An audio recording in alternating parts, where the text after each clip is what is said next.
Olá, seja muito bem-vindo ao quadro Investidor Sem Fronteiras. Eu sou Douglas Niemeyer e estou compartilhando a minha viagem pela Europa pelos próximos 3 meses dentro de um motorhome com a minha família. E este episódio a gente vai falar sobre a Bélgica. Eu estou mais especificamente agora na cidade de Tournai. Se você não assistiu o primeiro episódio, a gente falou do país da França. Então volta lá e assiste o primeiro episódio. Tem muita coisa bacana sobre a França e também sobre o mercado financeiro francês. E você vai estar acompanhando um pouco da curiosidade de cada um desses países que a gente está passando e um pouquinho do mercado financeiro, as características de cada um desses países, o que é mais importante em cada um deles e também como o mercado financeiro me proporcionou realizar esse sonho.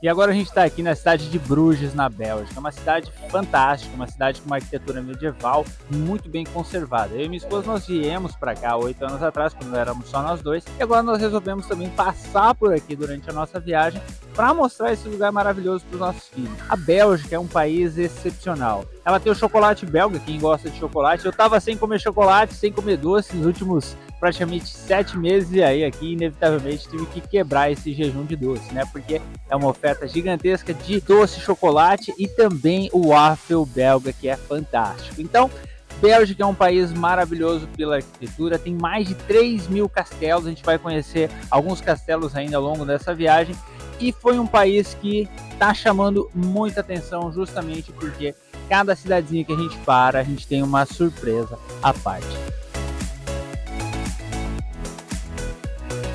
E tem mais, a criação da Bolsa de Valores, ela vai muito mais longe do que você pode imaginar. Em meados do século XV até o século XVII, a comercialização de metais preciosos era feita nas ruas aqui da região da Bélgica, e inclusive aqui em Bruges, em 1285, num prédio de uma família influente, se instaurou o primeiro lugar físico onde as pessoas comercializavam esses produtos, e aí passou a se chamar de Bolsa de Valores. E outro detalhe interessante, como não tinha números nas casas aqui em Bruges na época, a casa onde se fazia a comercialização passou a se chamar de a Casa da Bolsa, porque tinha um desenho de uma bolsa na porta. E você sabia que em Antuérpia, aqui na Bélgica, é considerada a primeira bolsa de valores da Europa? Ela foi criada em 1531 e era negociada basicamente em empréstimos.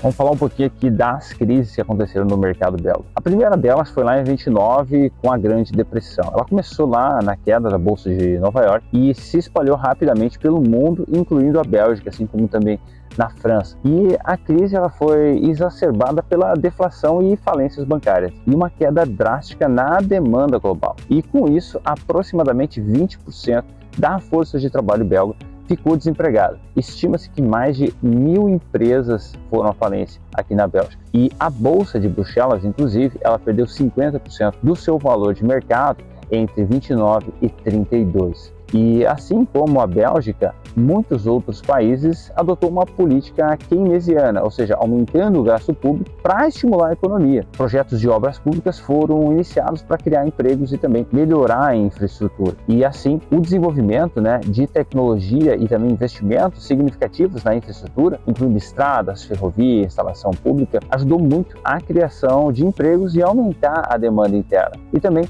para reestruturar a confiança no sistema bancário, no sistema financeiro, a Bélgica reestruturou seu sistema bancário como um todo, incluindo a criação de regulamentações mais rigorosas e reestruturação de bancos falidos. E também a expansão dos programas de assistência social ajudou muito a mitigar os efeitos do desemprego e a garantir um mínimo de segurança econômica para os cidadãos que foram afetados pela crise. E também a Bélgica participou de acordos internacionais que visavam estabilizar o comércio e a economia global, como a Conferência Econômica de Londres, lá em 1933. E a segunda maior crise foi a crise do petróleo, assim como na França, em 1973, o embargo do petróleo pelos países árabes, em retaliação ao apoio ocidental a Israel durante a Guerra de Yom Kippur, resultou num aumento drástico dos preços do petróleo, causando uma crise energética global. E com isso, o desemprego na Bélgica subiu cerca de 7%, só em 1975, causando a falência de centenas de empresas, especialmente na indústria de manufatura e transporte, devido ao aumento dos custos de energia. E a Bolsa de Bruxelas, ela viu uma queda de cerca de 40% no valor das suas ações. E com isso, a Bélgica ela começou a investir pesadamente em energia nuclear e outras fontes alternativas para reduzir a dependência do petróleo. Projetos de energia renovável foram incentivados para garantir uma maior segurança energética para o futuro. E também medidas de austeridade foram implementadas para controlar a inflação, incluindo o controle de preços e dos salários. E a crise energética impulsionou a inovação tecnológica e a eficiência energética. Empresas e indústrias foram incentivadas a desenvolver tecnologias mais eficientes em termos de energia. Também, ajustes econômicos foram realizados para aumentar a competitividade e a produtividade da economia belga. E houve também um foco em modernizar a indústria e investir em setores de alto valor agregado. E a terceira maior crise foi a crise de 2008 do subprime, que afetou o mundo todo. A gente falou disso na França e aqui na Bélgica não foi diferente. A crise do subprime dos Estados Unidos levou à falência do Lehman Brothers e desencadeou uma crise financeira global.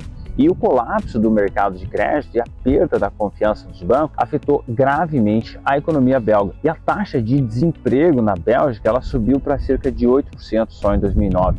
Aproximadamente 5 mil empresas foram à falência entre 2008 e 2009. A Bolsa de Bruxelas, a BEL 20, caiu cerca de 50% em 2008. E o governo belga ele implementou alguns pacotes de estímulo econômico para apoiar a economia. E esses pacotes eles incluíam investimentos em infraestrutura, incentivos fiscais para as empresas e aumento dos gastos sociais. E o governo belga ele também forneceu resgates financeiros a bancos e grandes empresas para evitar o colapso. Bancos como Fortis, por exemplo, foram nacionalizados para restaurar a confiança no sistema financeiro. E o Banco Central Europeu, o BCE, ele reduziu as taxas de juros e aplicou políticas de rebaixamento quantitativo para aumentar a liquidez e também estimular a economia. E novas regulamentações foram implementadas para fortalecer o sistema financeiro e prevenir futuras crises.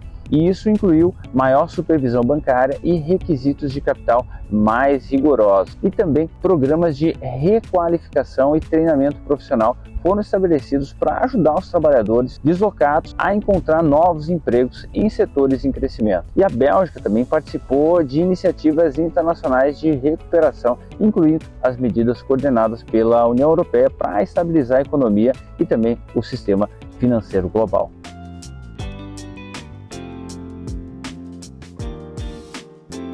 E chegamos na Bélgica aqui e o primeiro desafio é lavar roupa. A gente estava com praticamente 5 dias de roupa para lavar. Como a gente não tem máquina de lavar dentro do motorhome, a gente acaba chegando nos lugares e lavando. E aqui na Bélgica eles falam 3 idiomas, eles falam o holandês, eles falam francês e também falam alemão.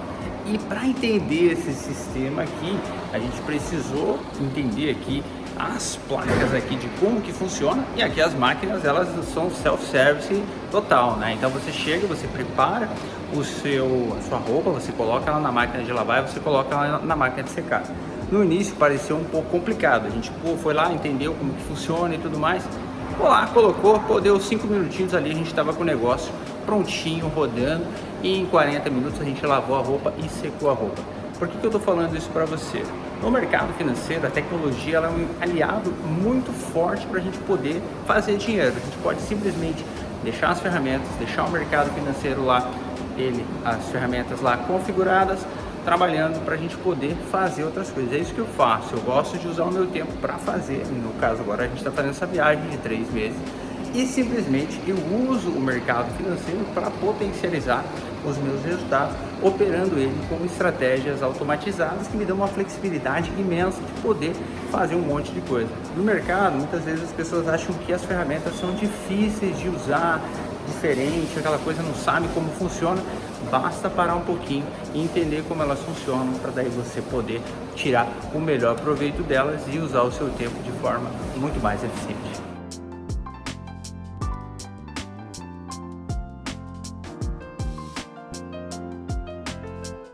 Foi engraçado porque lá em 2010, quando eu comecei na bolsa, né, eu tinha 10 mil reais para começar.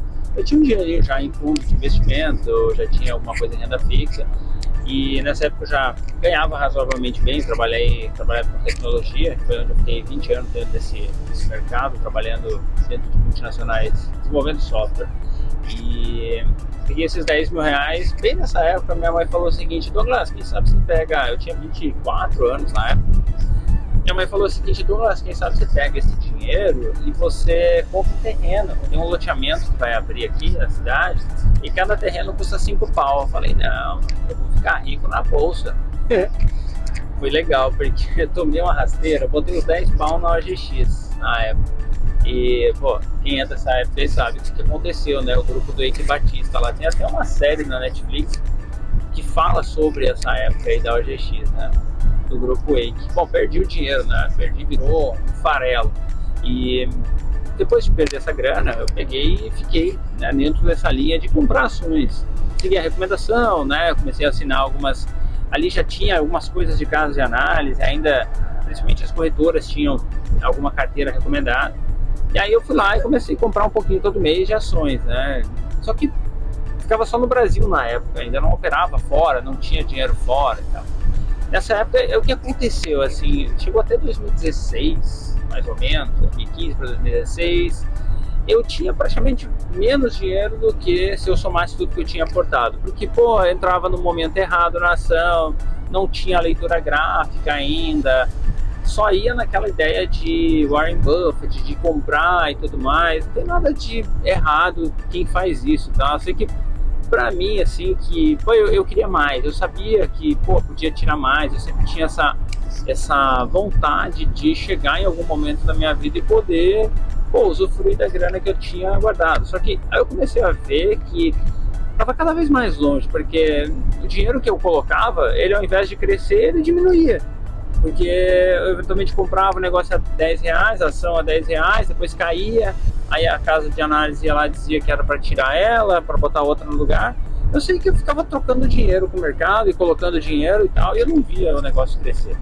Aí lá em 2016, eu comecei a ver que, pô, tem um universo muito mais interessante aqui do que simplesmente ficar colocando dinheiro no mercado, que é, pô, você operar, comprar e vender, seja lá o que for, né? Você pode operar índice, ações, futuros, commodity, derivativos, você tem uma infinidade de coisas. Eu comecei ali fazendo swing trade em ações. E aí eu comecei a ver, pô, cara, tem aqui um universo que eu sequer imaginava que podia acontecer, de você trabalhar vendido, por exemplo, não, você ganhar dinheiro na queda do mercado. E aí começou a abrir minha mente assim, né? Porque eu comecei a visualizar que eu podia fazer dinheiro em diferentes momentos do mercado, não precisava só fazer dinheiro quando uma ação que eu tivesse comprado subisse.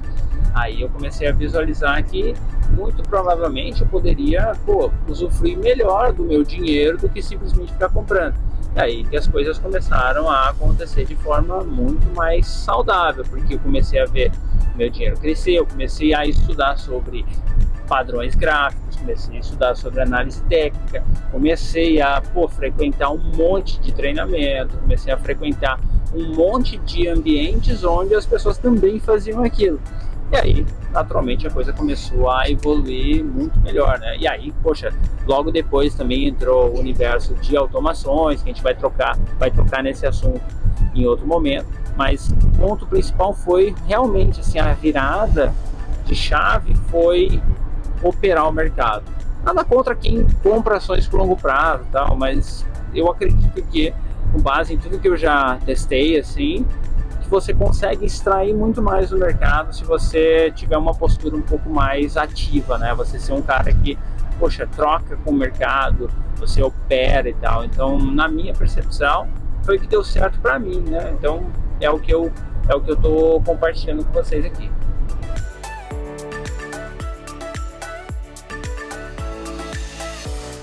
Você lembra dos terrenos de 5 mil reais lá que eu falei? Passou uns 2 anos atrás, eu fui na minha cidade, fui visitar aquele bairro que os terreninhos valiam 5 mil reais naquela época. Hoje, cada terreno, dos poucos que ainda restam, vale 150 mil reais. Ou seja, um caminhão de dinheiro teria ganho. Mas foi até bom ter perdido aquele dinheiro em OGX, porque eu perdi pouco dinheiro. Eu comecei com o pé esquerdo. O pior teria sido se tivesse começado e teria acertado e depois não saber como manter aquela grana, porque acertei na sorte. Então, esse foi um aprendizado que eu tiro de ter errado pequeno e ter aprendido com o erro, porque isso me salvou de uma série de problemas que eu poderia ter tido depois.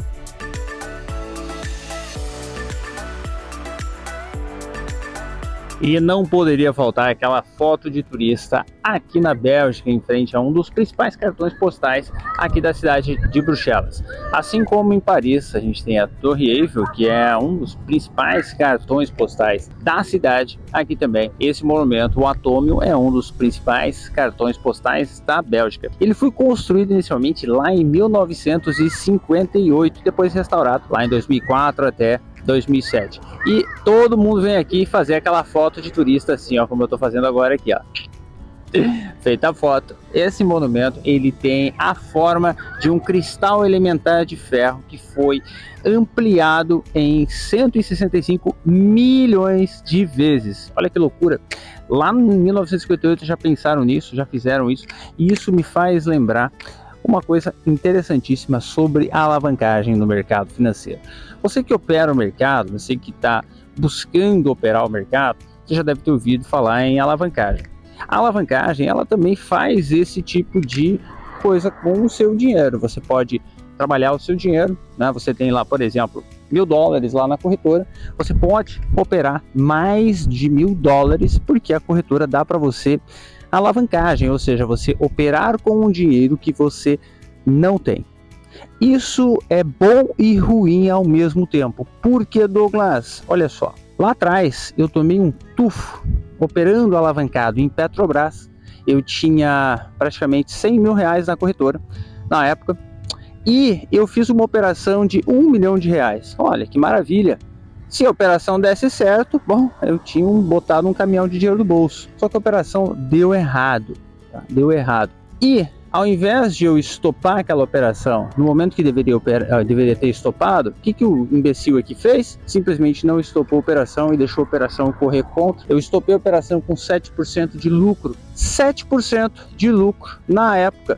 Isso me custou R$70 mil, porque eu tinha feito uma operação alavancada em 10 vezes. Esses R$70 mil era praticamente 70% do meu capital que eu tinha na corretora na época. Ou seja, eu tinha os meus R$100 mil e eu operei R$1 milhão achando que eu era o espertão, e aí simplesmente tomei na tarraqueta, como a gente fala. Isso é o grande problema de você operar alavancado. No mercado, turma, você pode sim operar alavancado desde que você saiba o que você está fazendo. Se você não sabe o que você está fazendo, toma muito cuidado, porque a alavancagem ela pode simplesmente ou te deixar muito rico ou tomar todo o teu dinheiro se você não sabe o que você está fazendo. De preferência, opere sempre dentro do seu capital. Claro que tem mercados que já são alavancados por natureza, só que você pode simplesmente gerenciar muito bem o seu risco ali dentro para você não cometer esse tipo de problema. Então, veja que a alavancagem ela pode sim ser usada de forma saudável quando você sabe o que você está fazendo. Tome muito cuidado com ela. E se você aprender a usar ela, quando você aprender a usar ela, ela é um excelente instrumento para você fazer dinheiro. Então, fica aí a reflexão sobre a alavancagem.